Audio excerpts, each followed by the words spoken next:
vraie voix Sud Radio. Bonsoir Félix. Bonsoir Félix. Bonsoir tout le monde.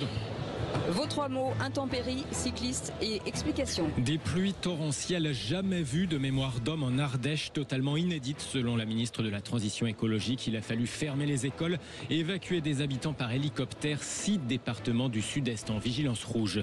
Le conducteur du SUV qui a écrasé un cycliste à Paris affirme en garde à vue ne pas l'avoir fait volontairement. Enquête ouverte pour meurtre. La victime de 27 ans était un militant de la cause du vélo. Et puis Kylian Mbappé dit réserver ses explications à la justice suédoise. Si besoin, il affirmerait en tout cas que c'était une relation consentie avec une femme lors de ce séjour à Stockholm, selon nos confrères du Parisien aujourd'hui en France. Les vraies voix Sud Radio.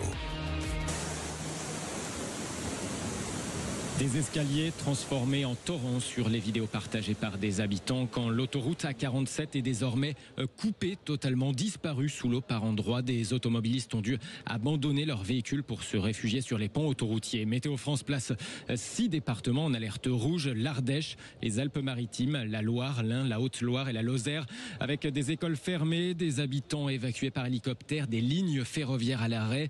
630 mm d'eau en 48 heures, c'est totalement inédit, insiste la ministre de la Transition écologique, Agnès Pannier-Runacher. C'est du jamais vu de mémoire d'homme. Je rappelle qu'Annonay avait fait l'objet d'un plan de prévention des risques renforcé suite à l'inondation de 2014. Tous les calculs, toutes les installations qui visaient à prévenir une inondation ont été dépassés par l'impact des précipitations. 600 mm, c'est plus de 60 cm d'eau qui sont tombés en 48 heures. C'est absolument massif. Je crois qu'il faut aujourd'hui regarder la situation en face. Nous sommes collectivement confrontés à des épisodes liés au dérèglement climatique. Agnès Pannier-Runacher, selon qui ce genre d'épisodes extrêmes devrait se multiplier à l'avenir. La ministre de la Transition écologique en appelle à développer une culture du risque pour y faire face. Et bien sûr, on pense bien à nos auditeurs. Si vous nous écoutez, bien sûr, et vous subissez ces intempéries, vous les témoignez, 0826 300 300, vous êtes bien entendu les bienvenus. C'est terrifiant. Comment dire, j'ai envie de vous faire parler, nos vraies voix du jour, mais on sent quand même qu'il y a une transformation climatique qui se met en jeu. Jérôme Loubert, par exemple. Oui, bien sûr. Puis on pense surtout dans ces moments-là, évidemment, aussi aux victimes, mais également aussi dans la filière agricole, qui a vécu une année dramatique. Et donc ces épisodes de dérèglement rendent leur avenir extrêmement incertain. François-Xavier Pietri. Oui, ce qui est impressionnant, c'est l'ampleur. C'est l'ampleur qui devient à chaque, à chaque séquence. Quelle que soit la région. Voilà, quelle que soit la région, la multiplication des épisodes et l'ampleur qui est de plus en plus impressionnante. Et là, franchement, il y a une vraie, il y a de quoi vraiment s'interroger et une inquiétude. Florence Lagarde. Oui, moi je suis plus compétente en automobile qu'en météorologie, mais c'est vrai qu'on demande à la filière automobile d'énormes efforts dans le cadre de la transition écologique. La question, c'est l'efficacité, et donc on en parlera. Les décisions qui ont été prises n'ont pas toujours été vertueuses, et c'est pas c'est le parc qu'il faut travailler et pas les voitures neuves. Allez, le deuxième mot, cycliste. Un rassemblement a réuni des centaines de personnes hier soir en hommage à Paul, 27 ans. Ce jeune cycliste mort écrasé par un SUV sur une piste cyclable parisienne. Il était aussi un militant de la cause du vélo, très actif dans l'association Paris en selle. Enquête ouverte pour meurtre. En garde à vue, le chauffeur du SUV affirme ne pas l'avoir écrasé volontairement. En tout cas, avant le drame, il semble avoir eu une altercation avec la victime qu'il venait de faire chuter. Selon le porte-parole de cette association Paris en selle, les routes de campagne restent beaucoup plus mortelles pour les cyclistes que les agglomérations davantage aménagées. Pour autant, on est encore loin, très loin d'une saine cohabitation entre les différents usagers, estime Jean-Sébastien Catier, le porte-parole donc de Paris en selle. Ce qui s'est passé, en fait, c'est un peu le symptôme d'une violence routière qui est assez générale et régulière depuis très longtemps. C'est pas un phénomène récent, qui est malheureusement relativement bien toléré parce que justement on en a l'habitude. Donc même en tant que piéton ou en tant que cycliste, on n'a pas le choix que de soit refuser des passages par des voitures, de se faire frôler dans un couloir de bus dans lequel les voitures ne devraient pas être. Tout ça, c'est des comportements qu'on voit tous les jours en tant que cycliste et qui sont réguliers et qui sont pas sanctionnés par personne. Donc qu'on parle des les cyclistes qui brûlent les feux rouges si vous voulez, qu'on les verbalise si vous voulez, mais avant, verbalisons les comportements violents et réellement dangereux que peuvent avoir les automobilistes et qu'en fait, avec le temps et l'habitude, on ne voit presque plus ou qu'on ne considère même presque plus comme dangereux alors qu'ils le sont. Jean-Sébastien Catier de l'association Paris en selle avec Jean-Jacques Bourdin ce matin sur Sud Radio. Florence Lagarde, vous qui êtes cycliste, un tel drame, qu'est-ce que ça vous inspire? Vous dites que le monde est devenu fou, on n'arrive plus à cohabiter entre automobilistes et cyclistes?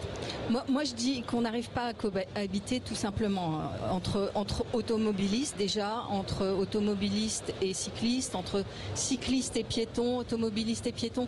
Je pense que c'est général et je crois qu'on oublie aussi que les piétons, les vélos mettent en stress les voitures. Moi, je m'en rends compte. Je fais attention. Je pense qu'il faut séparer les flux si on veut vraiment une vraie sérénité pour ces deux types de mobilité et que on dit pas quand même que celui qui a à vélo, moi je m'en rends compte, je m'oblige à m'arrêter à des feux rouges qui sont dangereux.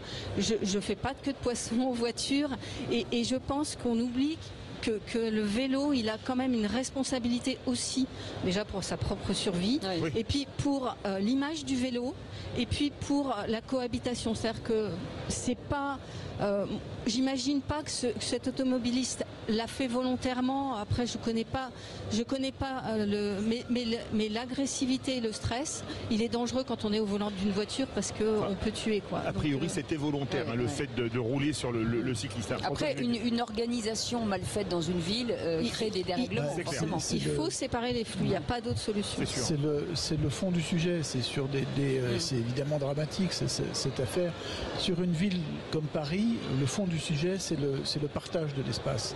Le partage de l'espace, c'est-à-dire quel espace pour les voitures, quel espace pour les piétons, quel espace pour les cyclistes. Et là-dessus, il y a un travail qui est fait, un peu à la serpe, je dois dire, à Paris, mais on n'est pas au bout de ce travail. C'est-à-dire que je pense qu'il faut protéger plus les cyclistes, les piétons, mais les automobilistes, on commence à prendre conscience de ce que sont les vélos. Et puis, troisième mot, Philippe. Explication, celle que Kylian Mbappé dit réserver à la justice suédoise. Oui, des médias suédois le lient à cette enquête pour viol à Stockholm. Lui, en tout cas, dit garder la primauté de ses explications pour la justice suédoise, en tout cas dans le cas où elle le solliciterait. C'est ce qu'annonce aujourd'hui son avocate, l'avocate Marie-Alix Canu-Bernard. Elle l'affirmait d'ailleurs déjà sur TF1 après l'éclatement de l'affaire. Il ne comprend pas du tout ce qui peut lui être reproché de près ou de loin. Il n'a strictement rien à se reprocher. Une plainte ne fait pas la vérité, une plainte ne fait pas la preuve de quoi que ce soit. Il n'est jamais seul.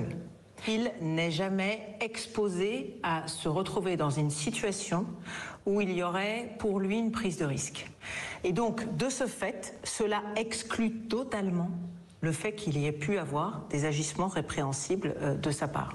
Marie-Alix Canu-Bernard, l'avocate de Kylian Mbappé, c'était avant-hier sur TF1 aux 20h.